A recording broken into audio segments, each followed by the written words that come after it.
Glória a Deus por tudo que o Senhor tem feito nesses dias.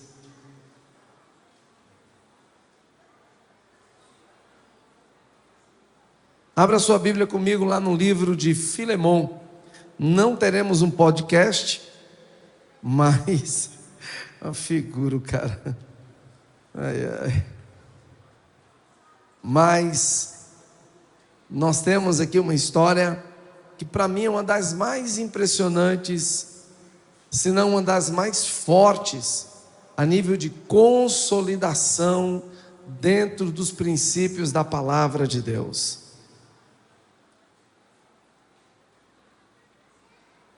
Amém? Vou dar assim, só um minutinho para você sentar, tem muita movimentação lá atrás, os obreiros nos ajudem, por favor. Tem alguém nos visitando hoje pela primeira, segunda, terceira vez? Levanta a sua mão, se tem alguém nos visitando, bem alto para eu te ver daqui. Olha, você pode ficar de pé, por gentileza. Essa turma linda que está nos visitando, fique de pé, queremos conhecer vocês. Pode ficar de pé, amém? Olha só, vamos aplaudir essa turma preciosa. Bom tê-los aqui, Deus abençoe. Sintam-se em casa, amém? Vocês fazem parte da família, comunidade evangélica do caminho. Vamos lá, gente. Paulo, prisioneiro de Jesus Cristo, e o irmão Timóteo, ao amado Filemon, nosso cooperador, e a nossa irmã Ápia e a Arquipo, nosso camarada, e a igreja que está na sua casa, graça a vós e a paz da parte de Deus, nosso Pai, e da do Senhor Jesus Cristo. Graças dou ao meu Deus, lembrando-me sempre de ti nas minhas orações, ouvindo o teu amor e a fé que tens para com o Senhor Jesus Cristo e para com todos os santos, para que a comunicação da tua fé seja eficaz no conhecimento de todo o bem que em vós há, por Cristo Jesus, tive grande gozo e consolação do teu amor, porque por ti, ó irmão, as entranhas dos santos foram recriadas. Pelo que ainda tenha em Cristo grande confiança para te mandar o que te convém. Todavia peço-te antes por amor, sendo eu tal como sou, Paulo, o velho, e também agora prisioneiro de Jesus Cristo, peço-te pelo meu filho Onésimo, que gerei nas minhas prisões. Preste atenção a esse detalhe, tá? Ele é muito, muito necessário para o que a gente vai falar daqui a pouco. Paulo está dizendo aqui que ele gera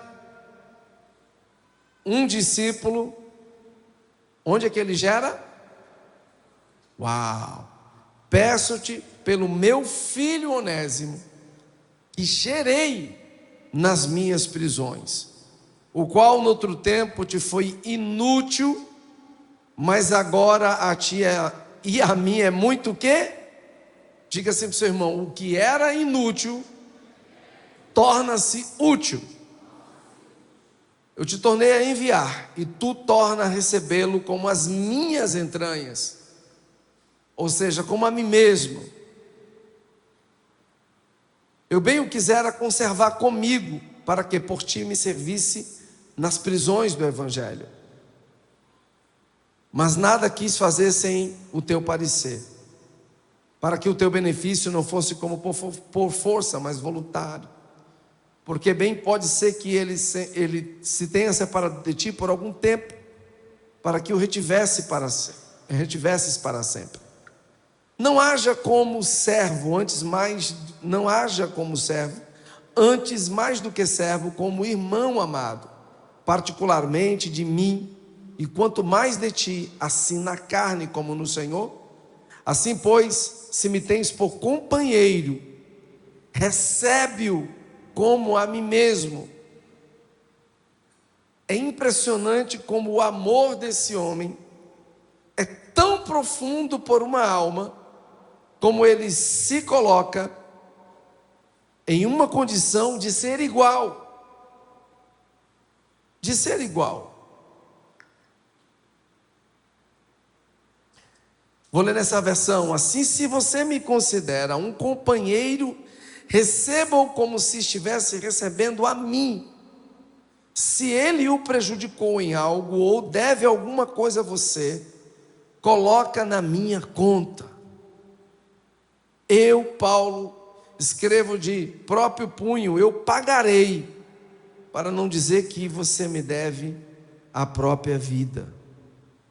Sim, irmão, eu gostaria de receber de você algum benefício por estarmos no Senhor.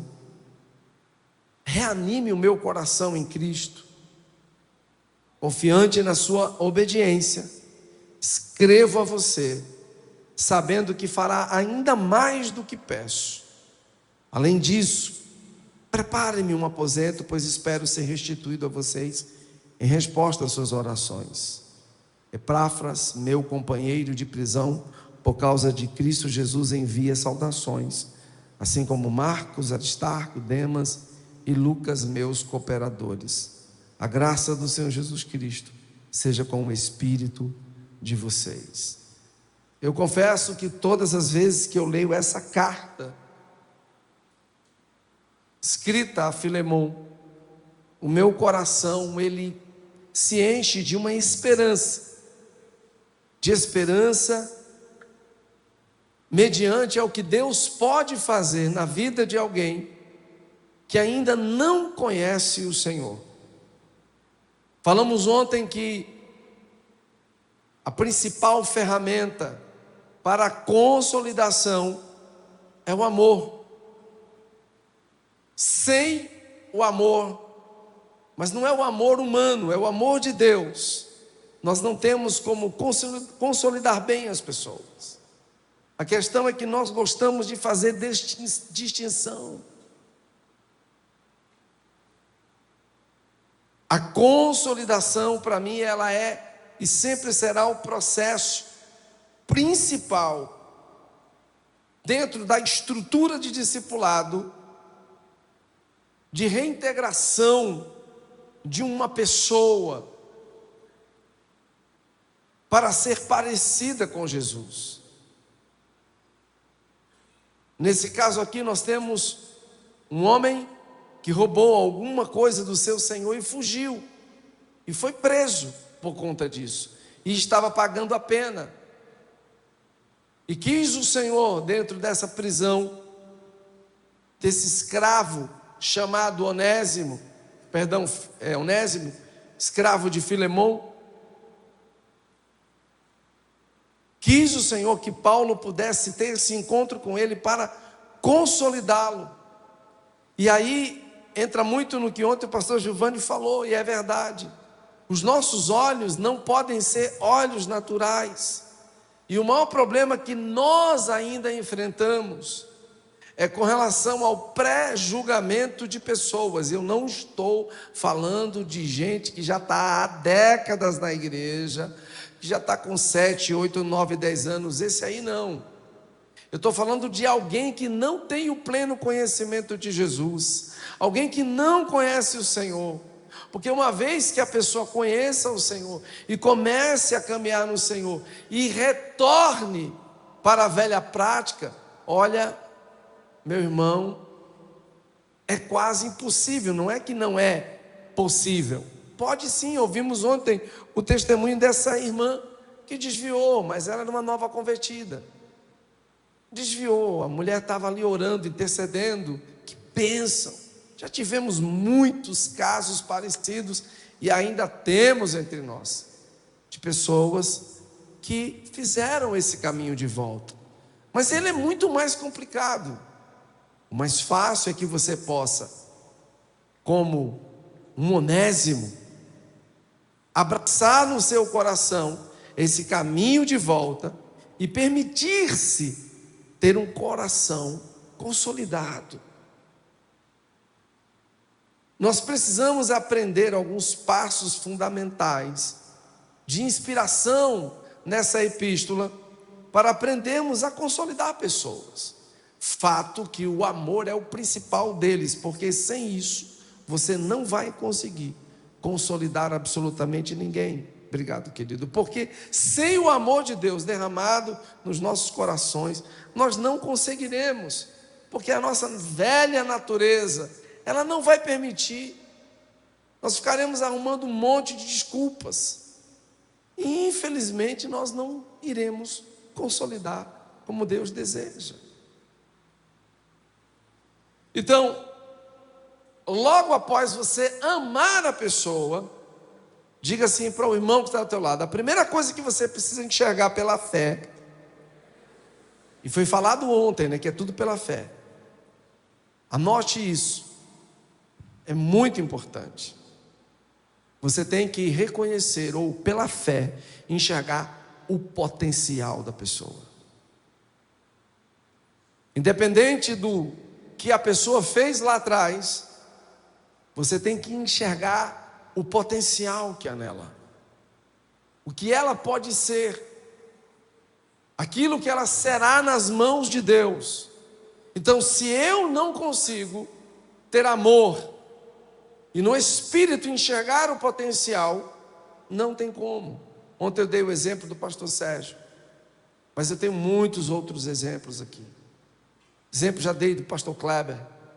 Poucos enxergavam o potencial que ele tinha. Eu me lembro, ele ainda jovem, nós tivemos vários ministros de louvores. Na verdade, as comunidades, ou a comunidade evangélica, não só de Maceió, mas as comunidades, recebeu essa graça da adoração, do louvor. É uma unção que Deus derramou sobre as comunidades da década de 70, 80. Deus derramou essa graça, esse dom, né, maravilhoso de podermos ser esses adoradores de excelência. A gente faz tudo na adoração com muita excelência.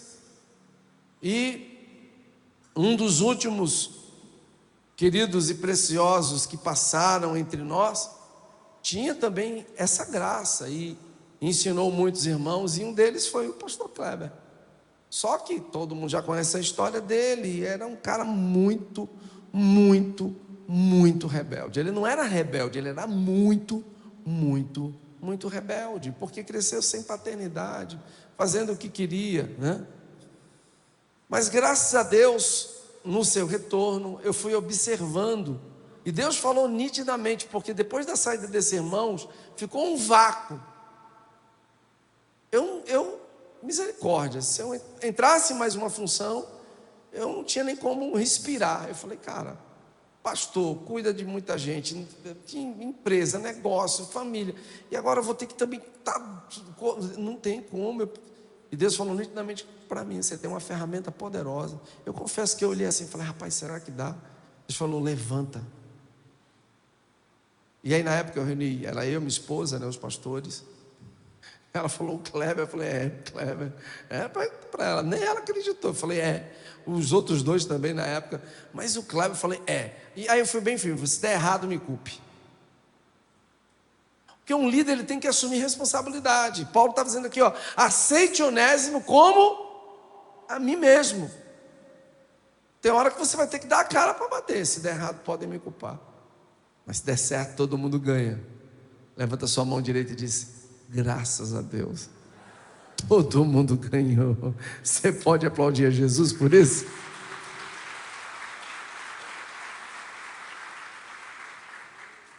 Então você tem que enxergar o potencial no outro, porque se você olhar somente os defeitos, você não vai muito longe.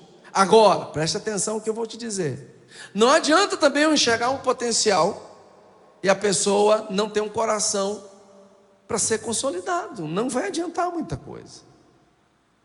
Eu preciso ter um coração consolidado. Eu preciso ter esse coração. Irmãos, à medida que você avança no reino de Deus, Deus vai te testar de todas as formas. Eu contei uma experiência que eu vivi com o meu discipulador, o pastor Sandro, e eu duvido, eu acho que a maioria aqui esmagadora, na primeira oportunidade, pularia fora. E o diabo veio com tanta fúria naquele dia. Se fosse o fulano, se fosse o cicrano, ele estaria aqui para receber, mas olha só, você recebe ele tão bem, e honra e tal. Eu falei: Satanás, primeiro, eu conheço tua voz. Segundo, eu não estou preocupado com isso. Não quero receber honra, porque a honra só quem pode receber é um. Então, vai para trás de mim. Pastor, mas humanamente falando, a minha carne é lógico, sente, mas você não pode viver segundo a carne. O problema é que alguns de vocês se ofendem muito rápido quando são tratados. Alguns não conhecem essa história, especialmente o pessoal da Bahia. Uma viagem que eu fiz para Fortaleza, liguei para o pastor Sandro uma semana antes. Falei: não, cara, pode vir, estou para. Cheguei no aeroporto, não tinha ninguém. E eu fiquei ali 10 minutos, 15. Eu falei: será que é trânsito? Quando eu liguei, ele: querido, tudo jóia, tudo bom, pastor, como é que está isso? Tudo bem. E a família, está tudo em ordem. Aí ele disse, assim mesmo: você está onde? Eu estou em Fortaleza. Poxa, em Fortaleza? Eu falei: é. Cara, eu esqueci. Pronto, aí a ficha caiu. Se fosse você, que recebe tão bem, e a gente trata bem, pode ser pastor, pode ser quem for, a gente cuida como se fosse a gente mesmo. Agora, lógico, por ser meu discipulador, eu trato ele bem melhor. Aí ele: meu querido, me perdoa, meu Deus. A primeira coisa que o diabo fez, se fosse o fulano, não vou dizer nomes por questão de ética, se fosse o pastor Y, se fosse esse mega top das galáxias, ele tinha mandado era uma limusine pegar. E ficou no meu ouvido ali. E aí quando ele chega lá em Maceió: você recebe tão bem. E eu falei: Satanás, eu conheço a tua voz. Eu falei mesmo assim: atrás de mim. Eu não vim aqui para ser honrado. Não devo, ele não me deve nada, eu é que devo. Aí imediatamente eu disse, aí ele falando comigo, disse: cara, eu vou aí te buscar. Eu falei: pastor, fica tranquilo. Aí ele disse: cara, me perdoa, eu não dormi de ontem para hoje, está uma loucura. Acho que estava no quarto, era quinto ano no MDA, isso vão fazer 10, 11 anos atrás. O pastor Ibe ainda estava lá. E gente, quem na época ainda foi comigo quando o pastor Ibe estava em Fortaleza? Quem foi ainda, né? Era uma loucura, né? As conferências. Meu Deus. Gente, você perdia naquela avenida de contar a quantidade de ônibus. Hoje, quem foi recentemente comigo? Quem foi recentemente? Aquele espaço todo do estacionamento ali era tomado por pessoas. Eu estou falando sério. Era 10, 12 mil pessoas. Aquele estacionamento era só gente. Os carros ficavam lá fora. O pastor Ibe tem essa graça, né, de arrastar multidões aos milhares. Estava falando isso com o pastor Giovanni ontem, com o pessoal. E ele disse: velho, eu estou aqui numa batalha, me perdoa, mas eu vou. Eu disse: não, pastor, manda para mim só o teu endereço, tá? Que eu vou alugar um carro aqui. Tinha um irmão que eu alugava carro. Querido, não faça isso. Eu vou fazer sim, fique tranquilo, eu vou passar aí na sua casa. Disse: eu agradeço então. Bom, aluguei o carro. Quando eu cheguei lá, a sala da casa dele, gente, tinha uns quase 2 metros de pastas com crachás, com canetas, com bloco, que antigamente a turma ainda pegou, né? Era bloco de anotação, mas era tanta pasta. Estava ele, mais uns 3 casais, tudo cansado. Ele mal. Eu falei: meu, pastor, o que eu posso fazer para ajudar? Eu falei: não, querido, vá descansar. Pastor, o que eu posso fazer? Deixa eu ajudar. Eu falei: então, você nos ajuda levando essas pastas lá para a Avenida Recreio, onde é hoje, né? Ainda era um galpão bem simples. Hoje, graças a Deus, está a coisa mais linda. Eu falei: agora. Eu contei hoje que eu dei umas 3 ou 4 viagens.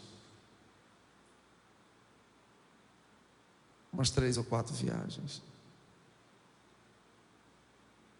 Como é que você reage dentro do processo de consolidação, quando você não tem a resposta que você deseja? Porque muitas vezes a resposta que você quer não é a que Deus quer te dar. Deu para compreender? Não me ligou, já pedi para falar com ele, ele não fala. Será que Deus não está te testando? E eu vou ser muito sincero, eu amo fazer testes. Oh, como eu amo. E alguns tiram 0, 0, sempre são reprovados. Ô pastor, mas isso é de Deus? Você quer que eu te prove? Se você quiser, a gente senta e eu te provo. Quer que eu prove você? Como esses testes são de Deus?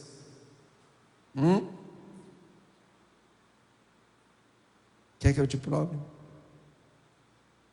Eu sempre digo que Deus, Ele não faz acepção de pessoas, mas Ele é seletivo. Sempre foi assim. Sempre foi assim. Deus não faz acepção de pessoas, mas Ele é seletivo. E uma das coisas que eu observo muito é o coração de cada pessoa que está debaixo do nosso pastoreamento. As atitudes, as ações, a maneira de lidar, as respostas que dão. Faça isso, não faz. Tudo certo. Pode ficar tranquilo. Se você deseja ser um consolidado, o seu coração tem que estar aberto para tratamento. Você acha que Paulo passou a mão no Onésimo? Ele identifica sim o potencial, mas, acima de tudo, nesse processo de consolidação, onde o Onésimo é gerado, e isso enquanto preso, ele e o apóstolo Paulo,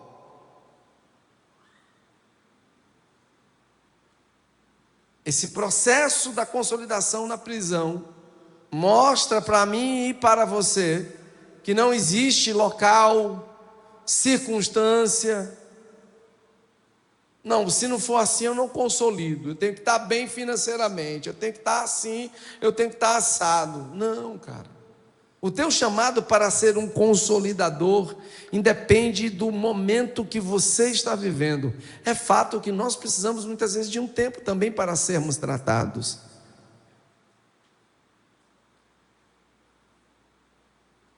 Mas muitas vezes Deus vai sim testar você.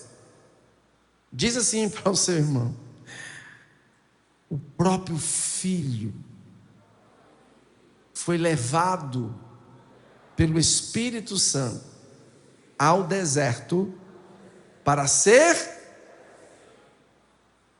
o quê?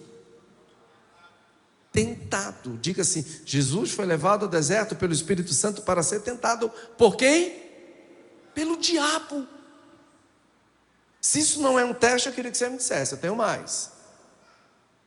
Eu tenho muito mais.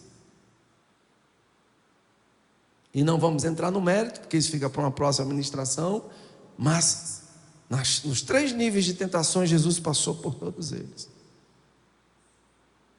Quando foi levado ao Getsêmani também, conduzido a orar, nas suas últimas horas antes de ser crucificado, ele ora de uma forma tão intensa, que chega a suar gotas de sangue. Mas ali ele diz que não seja feita a minha, porém a tua vontade. Porque para ser um consolidador, você não pode ter vontade própria.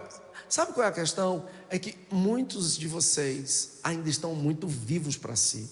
São orgulhosos demais. São arrogantes e prepotentes. Ô pastor, estou pegando leve com você, querido. Se você não aprender a morrer para as suas vontades, porque quando você olha e enxerga uma situação que não tem nada a ver, como essa que eu acabei de falar, eu tinha todos os motivos do mundo e inimagináveis para me ofender do meu discipulador, e muitas vezes não faço nada com você e você me julga. Ou você acha que eu não sei que você me julga? Alguns não me julgam. Isso é feio. Isso ofende, acima de tudo é a Deus, não é a mim. Como eu vi uma vez, eu e minha esposa e alguns, não é a embalagem que você tem que olhar, você tem que olhar o conteúdo.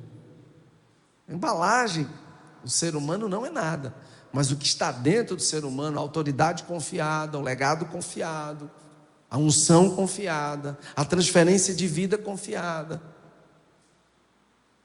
a integridade, a vida. Porque se você quer ser um consolidado, Seu coração tem que estar aberto para isso. Se você quer ser um consolidador, você tem que ser alguém nobre. Você não pode desistir nessa primeira situação. Irmão, depois, o quanto eu fui honrado por ele em todos os níveis. Pegar o pastor Giovanni no aeroporto, ele é muito brincalhão, mas tem, olha, disse, Manassés, mas eu vou falar sério com você.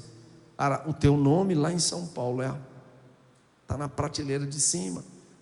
Mas não é só ele, o pastor Ginaldo, que foi pastor de alguns aqui, disse, pastor, pelo amor de Deus, quando fala no seu nome lá em reunião, é uma reverência.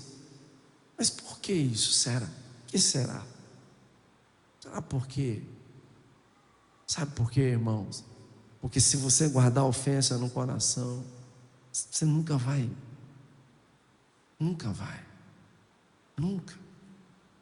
Estava mostrando para alguns a mensagem do pastor Luciano Subirá. Falei para o Giovanni, ouve aqui. Ele falou, caramba, velho. Uau, o cara gosta de você mesmo. O que será isso? Quem é a gente na fila do pão? Tem gente muito maior e melhor. Mas a unção que você honra é a unção que você atrai. Pergunte para o seu irmão, você quer essa unção? Ou você vai ficar de brincadeira aqui nesse lugar? Ajuda, crente. Ajuda. O que Deus tem para a gente é muito grande, você não tem nem dimensão. Para ser um consolidador, uma consolidadora, você tem que ser um pai e uma mãe espiritual.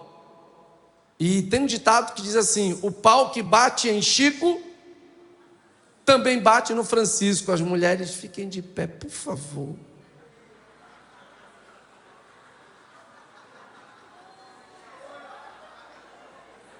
As mulheres, eu falei, as mulheres, fiquem de pé, as mulheres. Isso.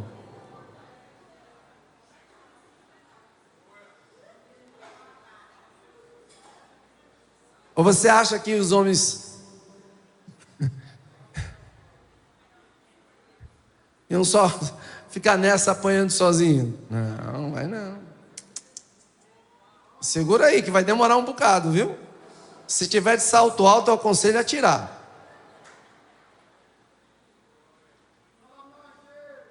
Olha. Vou começar por uma pessoa bem simples, chamada Susana Wesley. Quem foi essa mulher? E o que ela ainda hoje tem a nos ensinar? Primeiramente, precisamos entender que a mulher, ou uma mulher, aí as mulheres levantem a mãozinha para o alto. Se quiser chorar, já pode começar. Ai, meu Deus. Levanta a sua mão, rapaz. Fala, oh, glórias. Precisamos entender que uma mulher tem o poder e a graça de conduzir uma casa e uma família. Agora já começa. Ui. Porque algumas naquele dia acharam, tá vendo? É você. Você nada. O marido é provedor. Na verdade, ele é a figura de autoridade para a disciplina. Mas a condução da casa é sua responsabilidade. Por que esse silêncio? Eu não ouvi um glória no dia dos homens. Eita Deus, e agora está assim. Eu só comecei. Então vamos lá. Ela tem essa graça de conduzir a família. Aliás, a palavra nos ensina e nos exorta de tantas formas que se torna claro o entendimento do papel da mulher na história e o que Deus espera de você. Agora segura, que senão vai arrebentar. Eita glória. Abre a sua boca com sabedoria, e a lei da beneficência estará na sua língua, irmã. Esta atenta ao mandamento da casa, e não come o pão da preguiça. Comanda as cuecas do teu marido. A pia dorme cheia de prato. Como é que está o banheiro? Cheiro ou fede?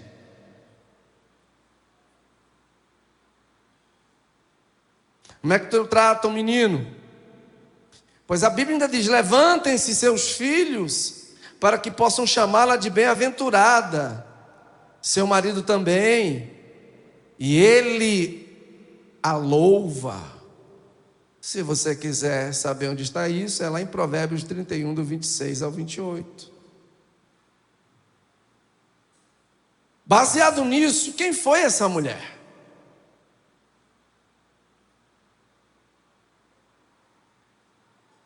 Uma mulher cuja vida foi tomada de muita oração, devoção, disciplina e ensinos da palavra.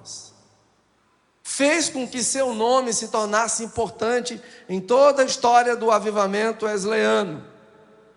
Inegavelmente, seus filhos se tornaram homens poderosos em Deus. Certamente, muito disso deve-se a Susana Wesley,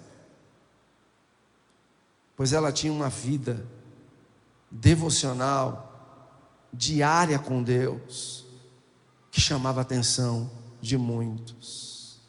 Uma mãe que entendeu o que bons exemplos podem fazer na vida de uma criança.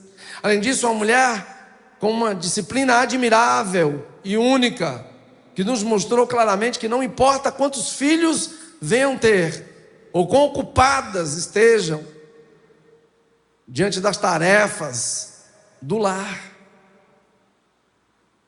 elas precisam prezar o relacionamento com Deus e a sua família.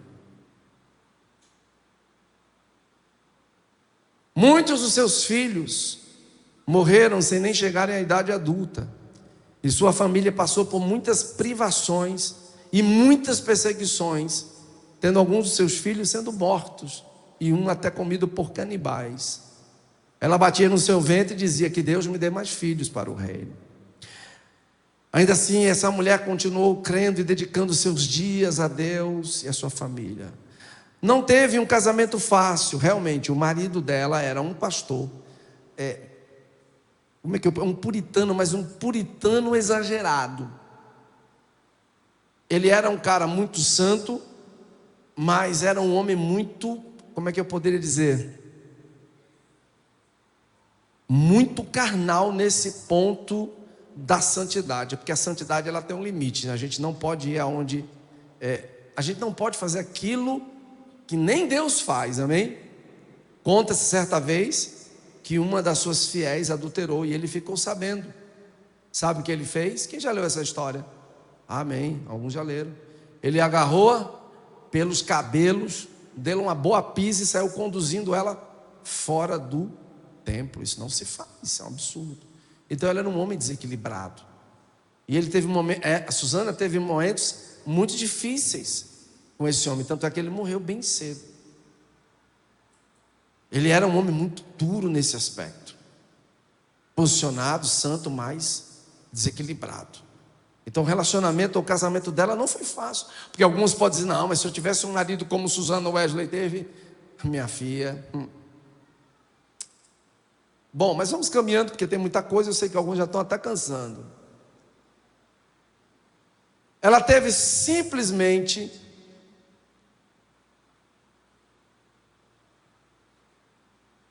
não sei agora aqui, acho que foram 19 filhos. Isso, ela teve 19 filhos. Seu marido era Samuel Wesley. Agora olha que coisa linda, meu Deus. Ela educou seus filhos na palavra e os alfabetizou usando porções da Bíblia, e ela dedicava tempo diário para cada um dos seus filhos individualmente. Eu estou falando de 19 filhos. Tem alguns aqui que com 2 já está pedindo para ir para o céu. Misericórdia.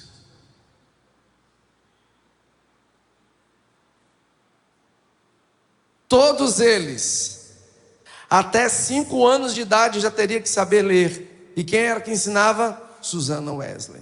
Uau! Ela tinha como texto principal de que os filhos eram herança do Senhor, uma recompensa que Ele dava, que eles eram como flechas na mão do guerreiro. Assim são os filhos nascidos na juventude. Como é feliz o homem cuja aljava está cheia deles. Não será humilhado quando enfrentar seus inimigos no tribunal. Essa era a base da educação de Susana Wesley para seus filhos. Priorizava tempo diário com Deus. Ela dizia que mães podem e devem ser responsáveis em educar seus filhos no caminho do Senhor. Lembre-se que eu disse, o marido é aquele que vai corrigir, também ensinar. Mas compete a você, que o seu marido está lá na labuta diária, pagando um preço para trazer o pão de cada dia. E às vezes o coitado chega só o pó da cocada, diante das pressões que ele vive. É lógico que ele também tem que ter um tempo com os filhos na palavra, mas muito mais é você que tem muito mais tempo com seus filhos, exceto aquelas que trabalham. Ela considerou sua família como o campo missionário principal, para que eles pudessem alcançar as nações. Uau! E sempre dizia que a obediência gerava frutos eternos. Ela tinha muito amor e devoção, porque ela sabia que tinha um legado grandioso a passar para seus filhos. Uma mulher disciplinada, que ensinava de maneira correta. As dores e provações serviram para que ela pudesse ver o poder de Deus agindo nela e através dela. Agora olhe para a irmã que está do seu lado e diga: independente da sua esfera de influência, é possível marcar a história e as vidas ao seu redor a partir dos seus filhos. Vou dar uma canja, sente, mas ainda continua.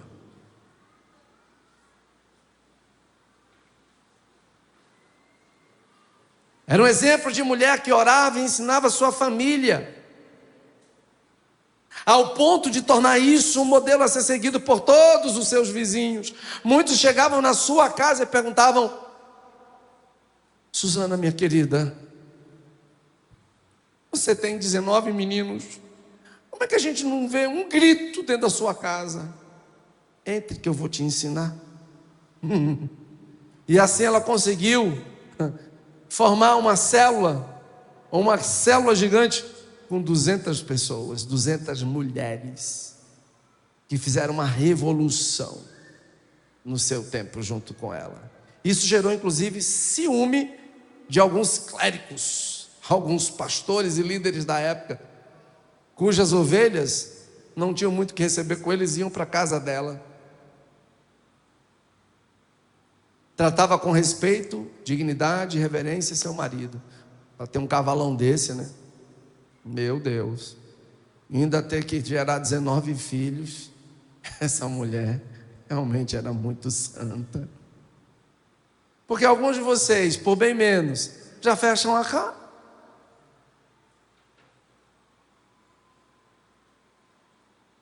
Como é que está tratando o marido? Ou você acha que você sempre deve ser o centro das atenções e tudo em você? É lógico, você é a rainha do lar, mas cuidado com a forma com que você tem tratado o teu marido. Eu sempre digo que um casamento não acaba porque um quer, não, é porque dois querem.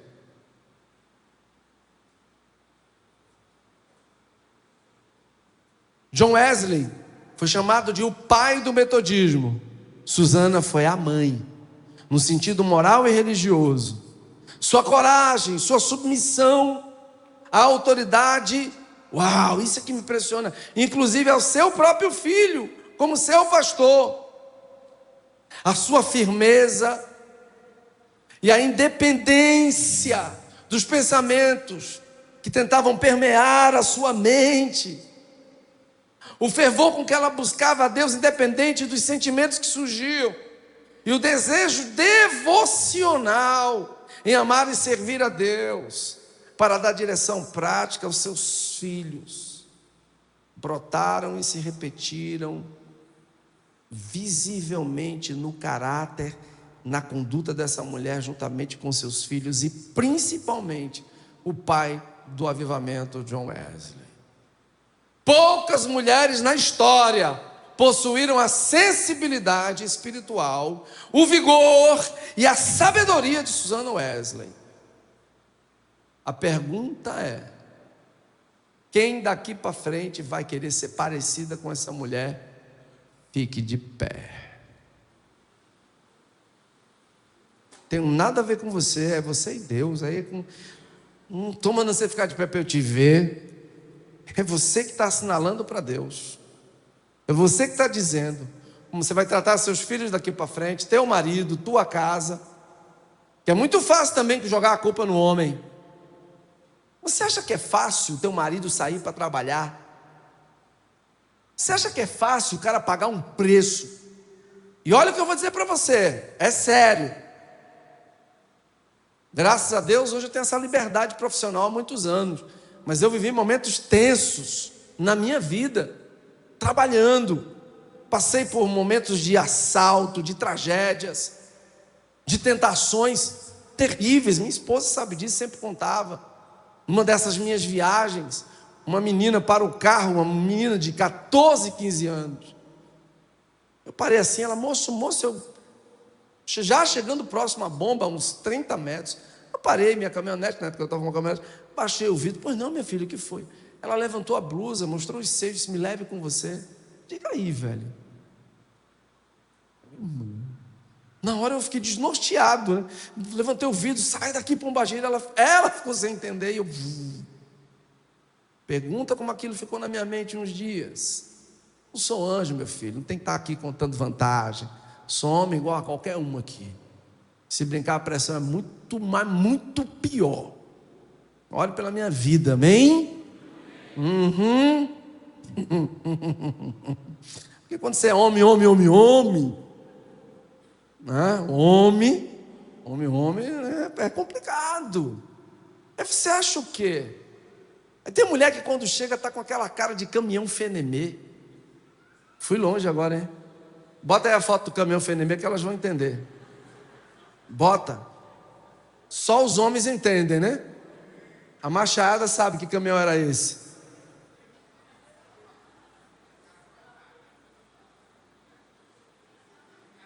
Cara de caminhão fenemê. Pelo amor de Deus. Achou aí? Caminhão fenemê. Bota aí a cara do caminhão aí. Aí quando o marido chega, esperando um sorriso, tá aí, ó. Cadê a visão aí do caminhão fenemê? Paz, recebe pastor, mas às vezes ele é grosso comigo. Mas pá, o marido, Samuel Wesley, se você ler a biografia, o cara era bruto, era os pés da burra. Tinha que chegar a comida, tinha que estar na mesa. E se vire. Lógico que a gente não está naquele tempo, mas parece que tá aí.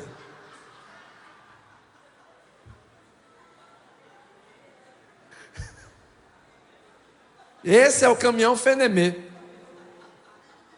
A mulher que você chega em casa tá assim. What? Aí o cara tá lá no trabalho, seja em qualquer área. Aí tem aquelas piriguetes, né? Sempre, e aí, meu amor?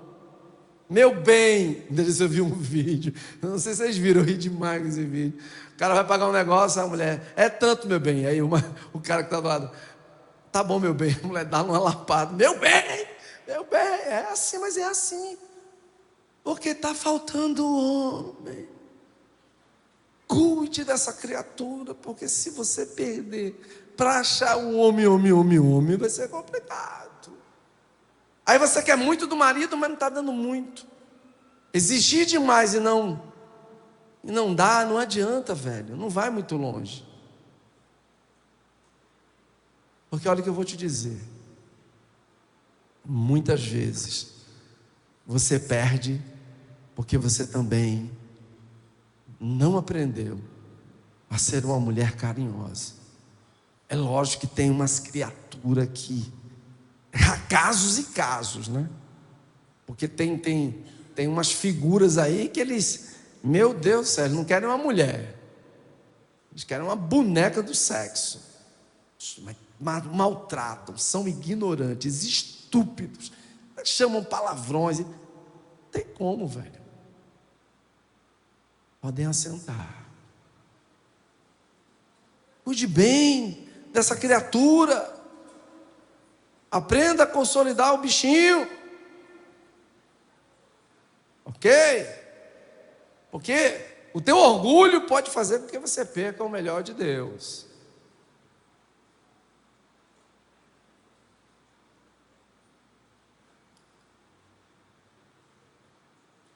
Quando sua mãe foi promovida ao céu, porque crente não morre, crente é promovido. Quem morre é quem está no mundo, quem morreu mesmo, vai para o inferno. Mas crente é promovido, amém?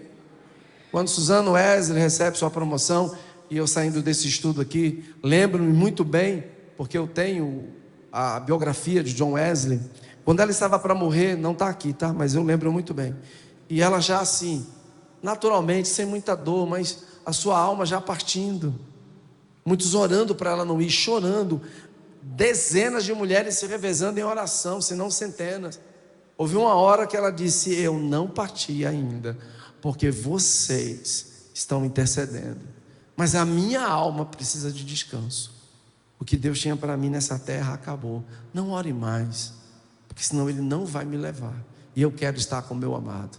Estou desejosa de estar na ceia do Cordeiro com Ele. Não orem mais. Quando pararam de orar, poucas horas depois, ela foi promovida. E no seu funeral, o seu filho disse assim: eu aprendi mais sobre o cristianismo com minha mãe do que com todos os teólogos da Inglaterra. Uau! Uau! O que é que seu filho vai dizer de você? O que é que sua filha vai dizer de você? O que seu marido também vai dizer de você? Aprendi mais sobre o cristianismo com minha mãe do que com todos os teólogos da Inglaterra. Para ser uma consolidadora,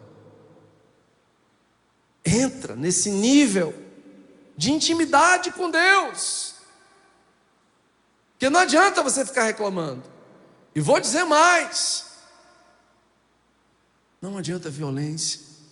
Porque eu já tive muitos casos de mulheres violentas de partirem para cima do marido aqui. Conto algumas histórias, né? Me falta tempo para contar algumas. Uma delas, até o braço quebrou. O marido parecia um guarda-roupa. E ela também não era pequenininha. Mas o cara só fez botar o braço e se defender. O braço dela quebrou. Não adianta, não é assim. Deus está longe disso, cara. A mulher sábia edifica. Foi tão para dentro.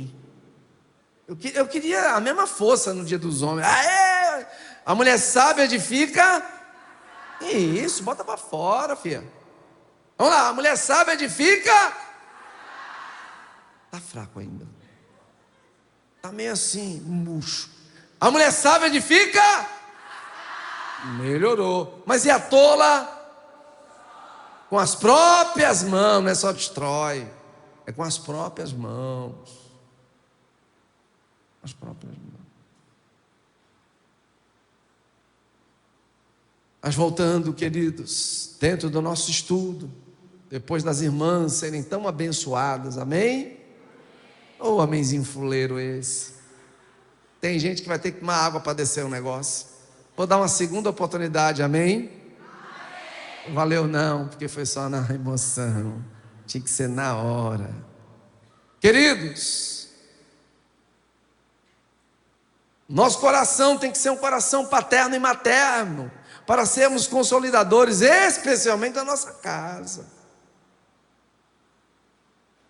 Você tem que viver o que você prega. Não adianta só viver de falácia. Muita teologia, muito conhecimento, mas nenhuma prática.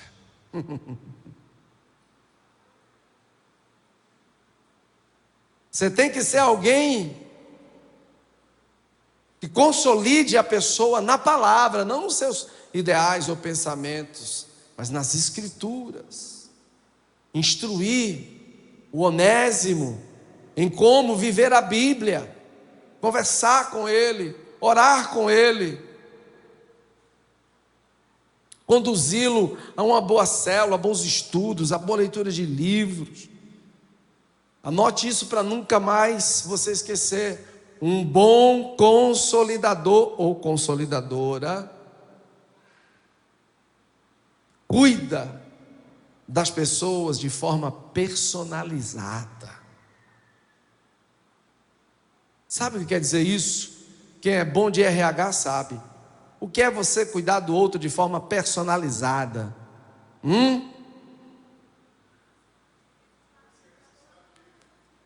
Não só as necessidades, mas você tem que ter, sabe, aquela aproximação de conhecer a pessoa por nome, de conhecer a pessoa nos seus hábitos, saber o aniversário, sabe, saber o que entristece, sabe, você tem que, na verdade, checar o pulso do consolidado. Está sempre checando o pulso. É um tratamento diferenciado. Foi isso que Paulo fez com Onésimo. O caso era urgente. A gente está falando de um ladrão, de um cara que tinha demônio nessa área. Mas o cuidado foi personalizado.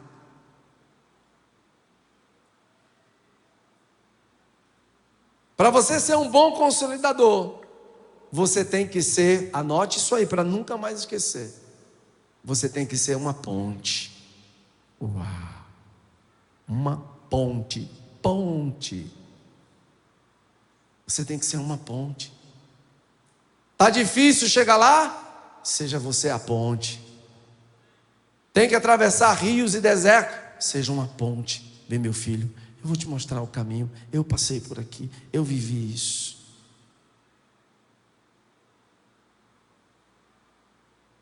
Você tem que ser uma pessoa que integre os irmãos. Eu não tenho mais condição de fazer isso no geral, mas eu sempre estou, cadê fulano? Cadê cicrano? Cadê beltrano? Alguns mais novos aqui, né, mais recentes, eu fico perguntando, senti falta de fulano, senti falta de cicrano, porque não dá mais. Está complicado ficar memorizando todos os nomes.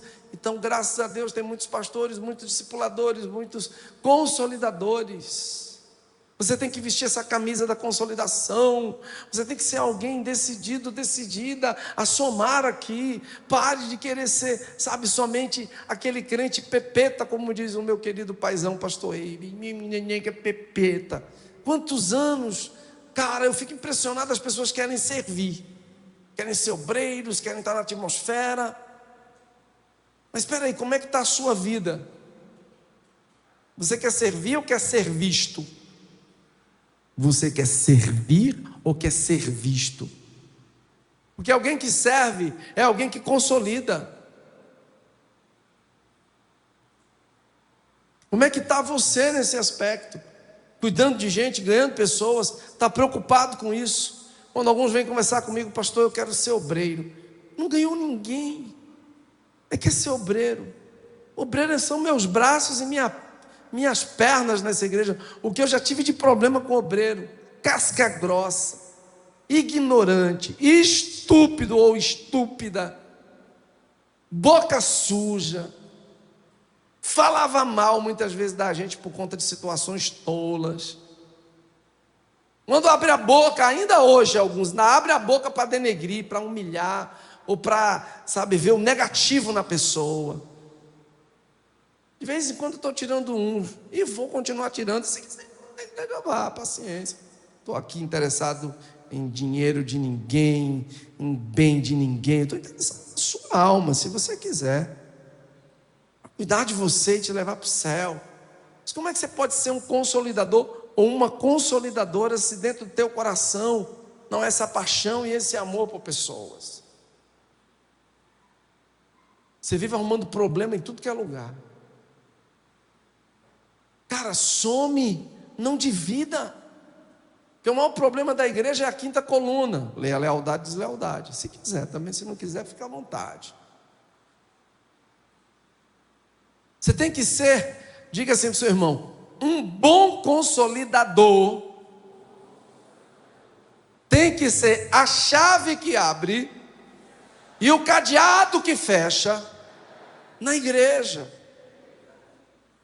O cadeado que, aliás, a chave que abre para as pessoas entrarem e o cadeado que fecha para elas não saírem. Isso aí você não vai ver em canto nenhum não, tá? Isso aí foi Deus que falou comigo de maneira muito forte. Nem pensa em encontrar livro isso, vai não, acha não. Cara, a gente tem que ser uma chave e um cadeado ao mesmo tempo. Temos que ser firmes nessa questão de consolidar. Só vou realmente abrir a porta para você ir embora se você disser para mim que quer ir, eu não vou te prender. Tem gente que diz mesmo, não quero mais saber, então tudo bem. Mas como disse ontem o pastor Giovanni, você não pode me impedir de orar. Quantos estão chegando?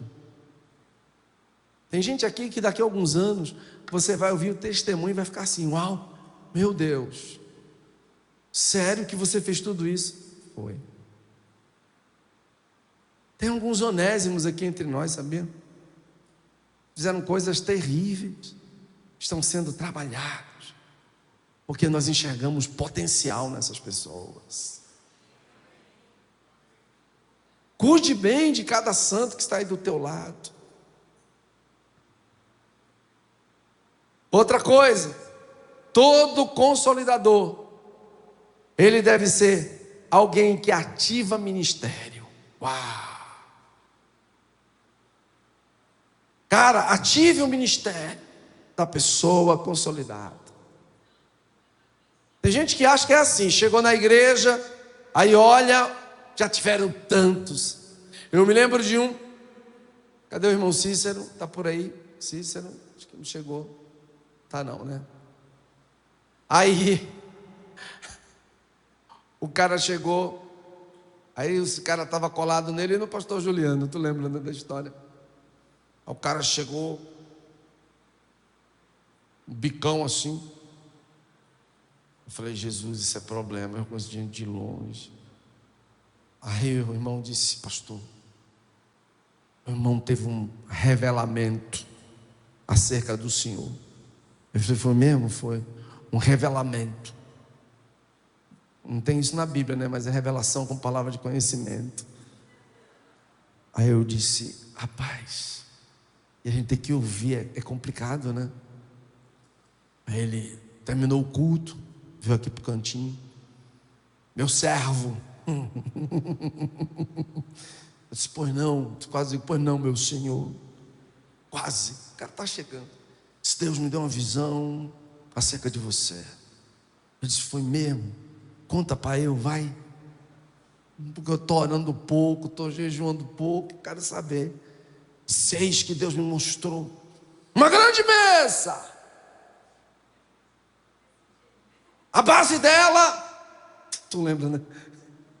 A base dessa mesa era uma pedra de gelo. E os pés eram de carne. Eita glória! Deus me disse que muitas vezes você é assim, muito frio como essa tábua da mesa. E às vezes muito carnal como os pés da mesa. Eu rodei no manto. Eu falei, irmão, é sério, irmão? Ele falou, é. Sabe, foi o que eu disse para o cara? Pergunta para o pastor Juliano. Ô cara, ore por mim que eu vou melhorar.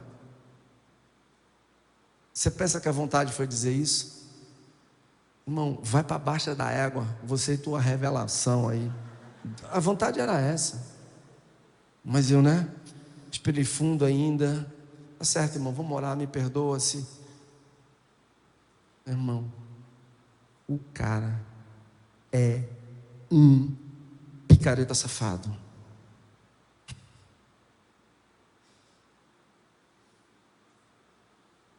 E quando eu soube de umas tretas, deu vontade, pastor Boaz, de eu pegar aquele bastão da mansidão e conversar com ele.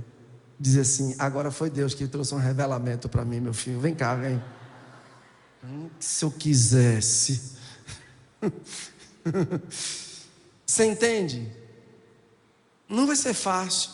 Porque dentro do processo de consolidação, você vai encontrar cada alma cebosa, meu filho. Cada situação. Eu me lembro quando eu cheguei aqui, há 7 anos atrás.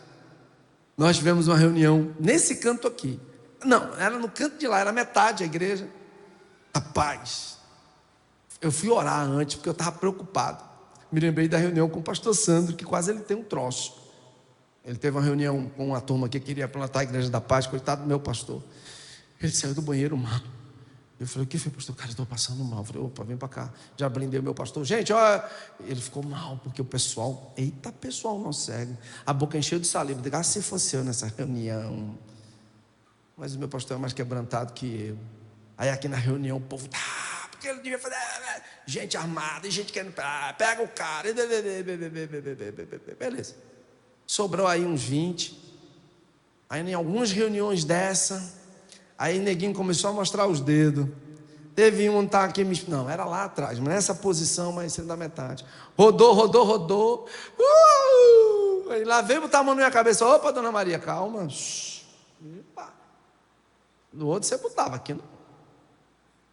O senhor te disse. Aí eu disse mesmo. Disse o quê? Irmã, deixa eu te falar uma coisa. Nessa casa tem profeta. Eu aceito profecia, mas quando ela vem da parte do Senhor, isso que você está falando é carnal e é emocional. A vida da mulher é toda troncha, toda torta, até hoje. Os íntimos sabem da história. Uma vida miserável. Profetizar na minha vida? Não, meu filho. Negativo.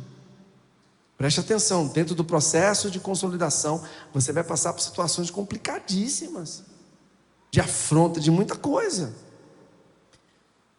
Isso não quer dizer que você não ative ministério. Você tem que ser alguém que vai ativar ministério. Sim, mas para quem quer, que essa criatura não quis, outros não quiseram. É fato que depois de pouco tempo, o pastor Juliano disse, pastor, é problema o cara que ele teve um contato. É problema. Eu falei, eu sei, meu irmão. Aí eu também, com muito amor e carinho, chamei ele aqui, nesse lado aqui, disse, irmão, vem cá. Aí foi quase 40 minutos de consolidação, sabe? O bisturi entrando, rasgando com muita graça, tirando, sabe, o carnegão, espremendo, e ele, e eu tome, cara, se você quer ser alguém aqui, você tem que fazer assim, ele foi diminuindo, no instante acabou, assim diz o Senhor, e eu, umas 4 reuniões ele ficou só aqui, tome, fui botando a faca mesmo, arrancando as tripas dele, falei, aqui, filho, você tem que fazer isso aqui, meu irmão, se você quiser, não estou interessado. Picou a mula. Vamos consolidar? Sim, mas precisamos saber quem quer ser consolidado, quem quer ter ativado o ministério. Você tem que ser alguém, eu costumo dizer, isso está escrito já ali em alguns manuais de consolidação. Olha só, todo consolidador, ele tem que ser um garimpeiro, anote isso.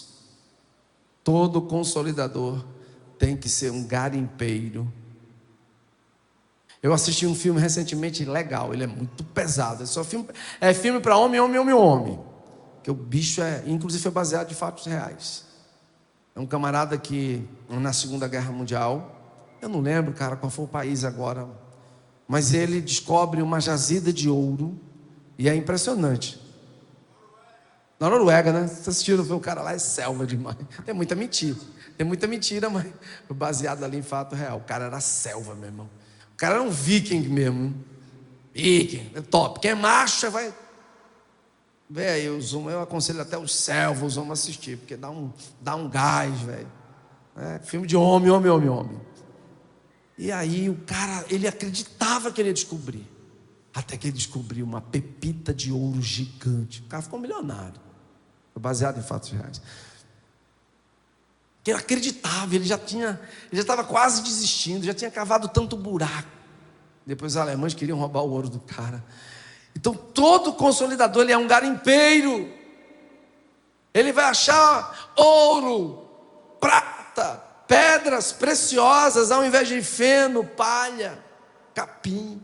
Porque muitas vezes as pessoas entram assim, cheias de capim, de feno, de palha, madeira, mas lá por dentro tem pedras preciosas escondidas, e nós precisamos trabalhar como bons garimpeiros para colocar para fora esses dons, amém, igreja? Uau!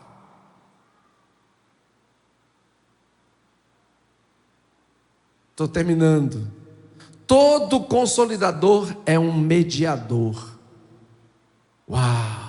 Jesus foi um mediador, amém? Cuidado, seja alguém que aprende a mediar. Paulo ofereceu a sua própria conta bancária para pagar a dívida de Onésimo. Ele tornou-se ali um mediador. Eu tenho tantas histórias, irmãos, que a gente passaria a tarde e a noite aqui contando. Quem caminha comigo sabe. Tantas.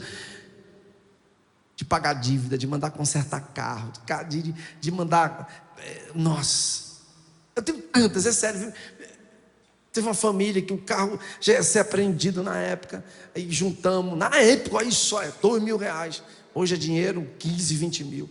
O cara chorou, o senhor pai, barbudo, cara velho. O Lazarento passa por mim hoje, nem olha para minha cara. Nem para minha cara ele olha. Aluguel, cirurgia, emprego. Meu amigo, foram tantas mediações. Um destes uma vez chegou para mim chorando. A mulher estava tiririca com ele, estava na mão de um agiota. Aí nós fomos lá e pagamos a dívida. Fiquei sabendo tempos depois que no café da manhã, no almoço e no jantar, fritava a gente. Pergunta se a gente parou e nem vai parar. Por quê? Não é o consolidado, é o consolidador. A função do consolidado é abrir o coração, do consolidador é permanecer.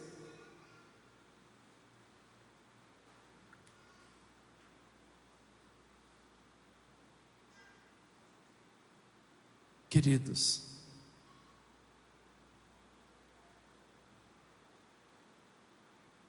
segundo alguns historiadores, não posso afirmar, mas quem é bom de pesquisa, veja, eu estava vendo. Olha o que significa o nome Onésimo. Quem lembra? Pesquisa aí, olha aí. O nome Onésimo.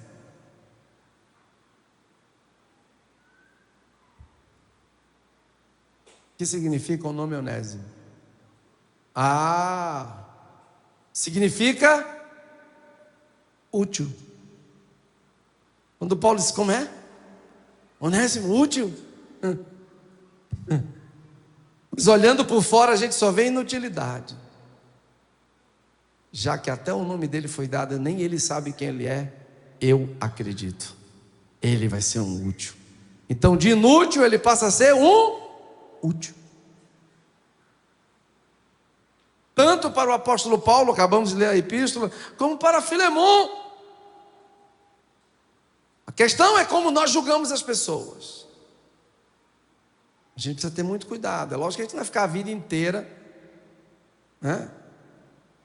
Aquele olho, isso aí tem uma cara de pombagira? Tem.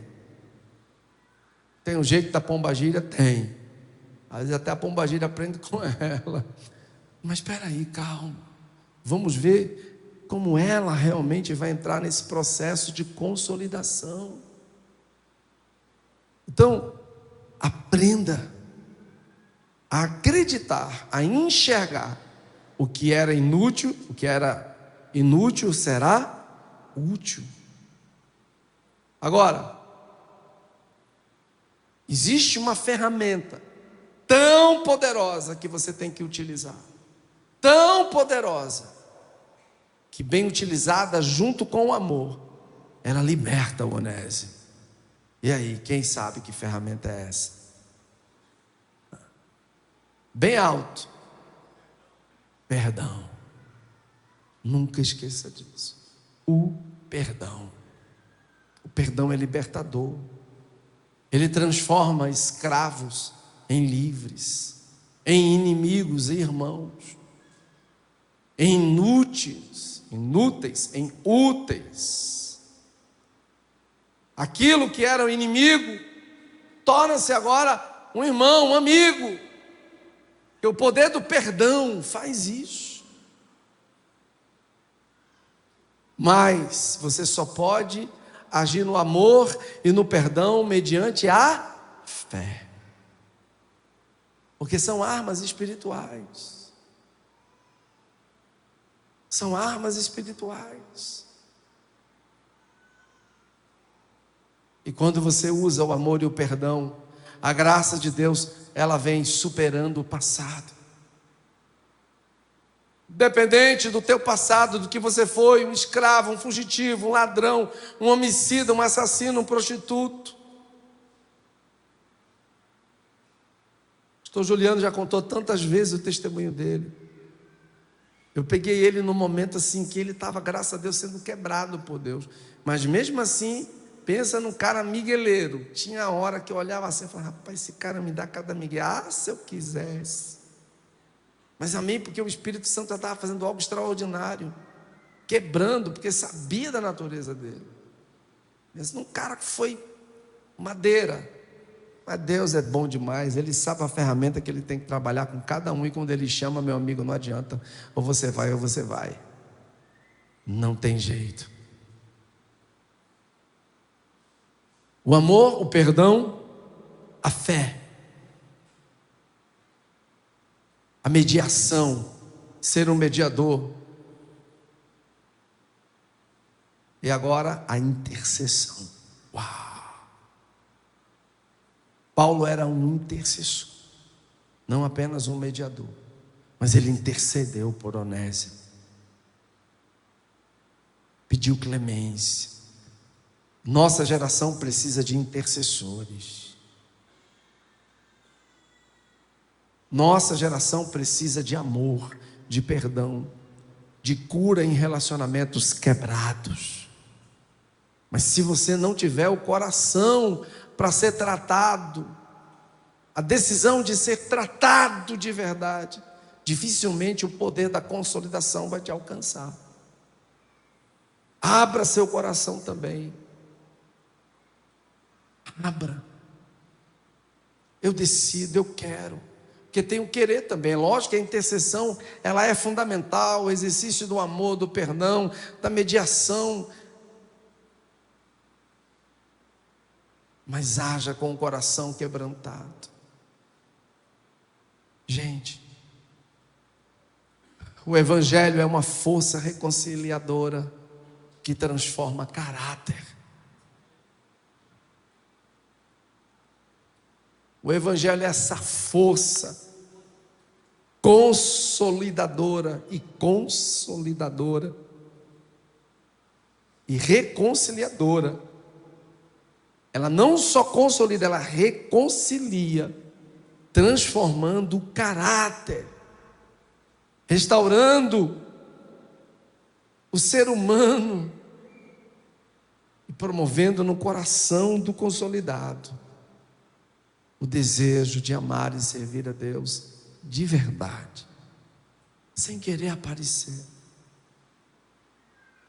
Uma das coisas mais lindas que eu tenho visto aqui no Ontário, ao longo desses 7 anos que nós estamos aqui, é uma nova raça, uma nova geração, servindo despojado, abnegado.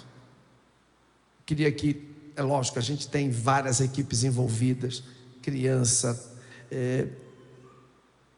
louvor, mídia, atmosfera. Mas pensa numa galera que não aparece aqui. Não sei se estão todas aqui. A turma da cozinha está por aqui, ainda tem gente lá. Quem da cozinha que está por aqui já estão lá, né?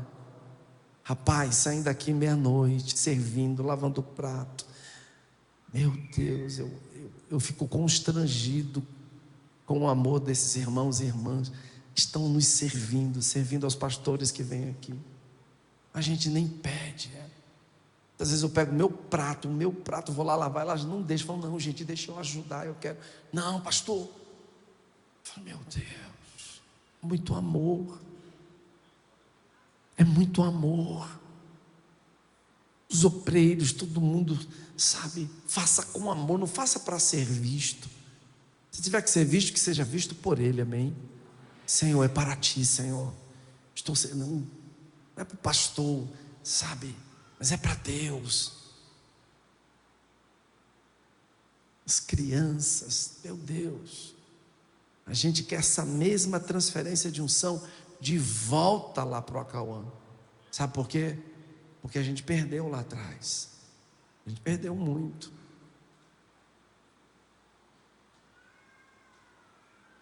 O diabo tentou tirar isso da gente, mas isso está no nosso DNA. Diga assim para o seu irmão: está no teu DNA e no meu. Não é servir só para servir, é servir por amor e amar de verdade. Amém? Fecha seus olhos. Senhor, muito obrigado por esse momento. Obrigado, Deus. Obrigado por essa conferência, pelas palavras, por tudo que nós estamos aprendendo com o Senhor, com a sua palavra. Deus, muito, muito, muito obrigado. Oh, Santo Espírito, que a honra e a glória te sejam dadas, Senhor. Que todo louvor e adoração sejam dados ao Senhor. Obrigado, Jesus. Obrigado, Espírito Santo. Obrigado, meu Pai. Porque até aqui o Senhor tem nos ajudado tanto. E eu sei que esse ano será o melhor ano das nossas vidas. Deus, um ano de multiplicação, de igrejas, de cultos, de discípulos, de células, de tantas coisas poderosas, de curas e milagres sobrenaturais. Amém? Fique de pé, por gentileza. É muito sério o que você vai fazer agora. Ninguém precisa ouvir. Ninguém precisa ouvir. Mas agora eu quero que você e Deus, ninguém vai se aproximar de você. A Bíblia diz que onde 2 ou mais estiverem reunidos, Ele estará presente, e Ele está aqui.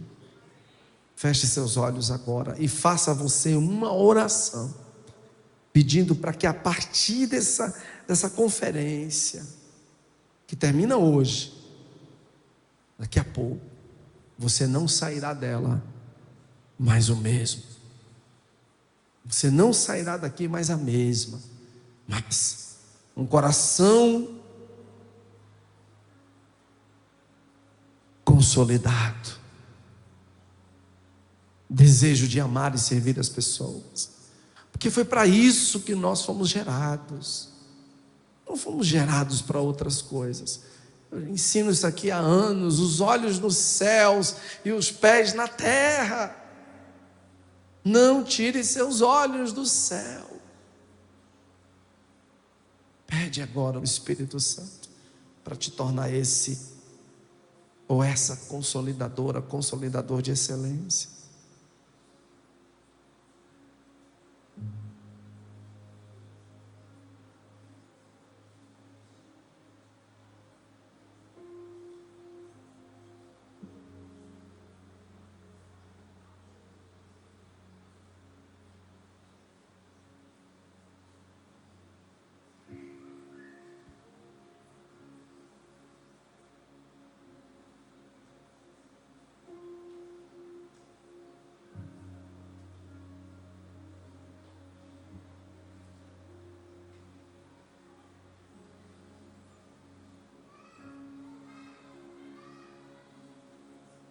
Senhor, eu também faço uma oração. Primeiro eu quero te pedir perdão por muitas vezes negligenciar algumas coisas tão fundamentais para ser um bom consolidador, para ser um bom marido, um bom pai, um bom filho, um bom discípulo, um bom pastor. Mas Espírito Santo não desiste de nós, e eu sei que o Senhor nunca desistirá de nós. Por isso nos ensina a não desistirmos das pessoas. Eu sei que não é fácil, mas nos dá este coração de consolidação, que saímos daqui com essa fome, com essa sede, com esse desejo, em nome de Jesus. Amém? Eu verifiquei hoje em alguns grupos que aquele livro Paixão pelas Almas já está em PDF, mas daqui a pouco eu vou pedir o pessoal para jogar em todas as células, em todos os grupos. E deixa eu te falar uma coisa: comece a ler esse negócio hoje, amanhã. Paixão pelas almas. Olha a pergunta: quem já leu esse livro? Levante a mão bem alto. Baixe a sua mão. Quem não leu ainda? Então você tem essa obrigação. Inclusive eu também vou ler novamente, acho que pela 6ª ou 7ª vez. O livro vai estar disponível, né? É e-book, né, que chama, né? É bookzinho. Legal para você ler no celular. Gasta tempo com ele e ora.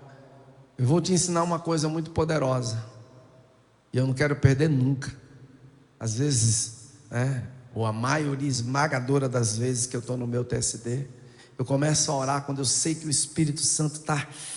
E tem uma hora que ele vem, a gente não quer nem parar de orar e está tão gostoso, eu começo a chamar: Senhor, a mesma unção que estava sobre o John Wesley, Deus, a mesma unção que estava sobre Finney, sobre Moody, Deus, a mesma unção sobre John D. Lake, a mesma unção sobre Mary Edwards. Eu começo a chamar essa unção, Deus, me dê essa mesma unção, esse mesmo coração do Rei Huber. Deus, me dá esse coração. Eu quero, Senhor, o coração, a unção da vida desses homens na minha vida. Eu quero.